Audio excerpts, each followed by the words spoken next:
আলাইকুম বন্ধুরা, সবাইকে স্বাগতম আমার স্টুডিওতে। আজ আমি আপনাদের সামনে যে ডিভাইসটি নিয়ে রিভিউ করতে যাচ্ছি সেটা হচ্ছে অ্যান্ডবন্ডের ড্রাই ক্যাবিনেট 21 লিটার্স।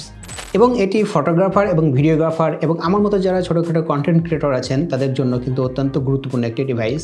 আমরা যারা ক্যামেরার গিয়ার্স, ক্যামেরার লেন্স, অ্যাক্সেসরিজ ইউজ করে থাকি, সো এই লেন্সে ফাঙ্গাস পড়া থেকে রক্ষা করার জন্য আপনার গিয়ার্সটিকে সুরক্ষা রাখার জন্য কিন্তু এই ডিভাইসটি অত্যন্ত গুরুত্বপূর্ণ।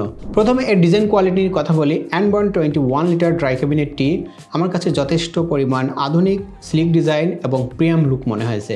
এটি কতটি অ্যাক্সেসরিজ বা গিয়ার্স রাখতে পারবে সেই বিষয়টা যদি আমি বলতে যাই, তাহলে আমার মনে হয়েছে এটি সর্বোচ্চ 2টি ক্যামেরা, 2টি লেন্স এবং হয়তো আপনার ক্যামেরার কিছু ব্যাটারি বা ছোটোখাটো অ্যাক্সেসরিজ এর সাথে অ্যাডজাস্ট করতে পারবেন। যদিও এটা ছোট একটি প্রোডাক্ট, যারা বেসিক লেভেলের বা ইন্টারমিডিয়েট লেভেলের যারা আছেন তাদের জন্য এটি একটি আদর্শ প্রোডাক্ট হতে পারে। এই ড্রাই ক্যাবিনেটটি আমার কাছে মনে হয়েছে যথেষ্ট আর্দ্রতার মাত্রা স্থিতিশীল রাখে। এখানে একটি ডিজিটাল ডিসপ্লে আছে যা আপনি আর্দ্রতার মাত্রা দেখতে এবং নিয়ন্ত্রণ করতে পারবেন। এর ভিতরে একটি কন্ট্রোল প্যানেল আছে যা আপনি আপনার ডিভাইসটির আর্দ্রতার মাত্রা নিয়ন্ত্রণ করতে পারবেন 35 to 60% পর্যন্ত।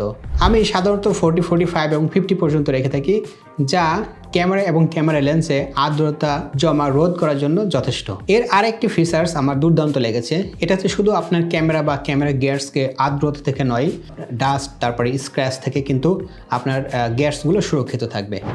সব মিলিয়ে অ্যান্ডবন ড্রাই ক্যাবিনেটটি আমার কাছে দুর্দান্ত মনে হয়েছে। আমরা যারা ফটোগ্রাফার, কন্টেন্ট ক্রিয়েটার, ভিডিওগ্রাফার আছি তারা কিন্তু তাদের জন্য এই প্রোডাক্টটি কিন্তু অপরিহার্য। যদি আপনাদের ভালো লেগে থাকে তাহলে অবশ্যই আমার ইউটিউব চ্যানেলটি সাবস্ক্রাইব করে দিবেন। সেই সাথে আমার একটি ফেসবুক পেজ আছে, সেটি লাইক দিয়ে আমাকে সাপোর্ট করবেন। সবাই ভালো থাকবেন, সুস্থ থাকবেন। আসসালামু আলাইকুম।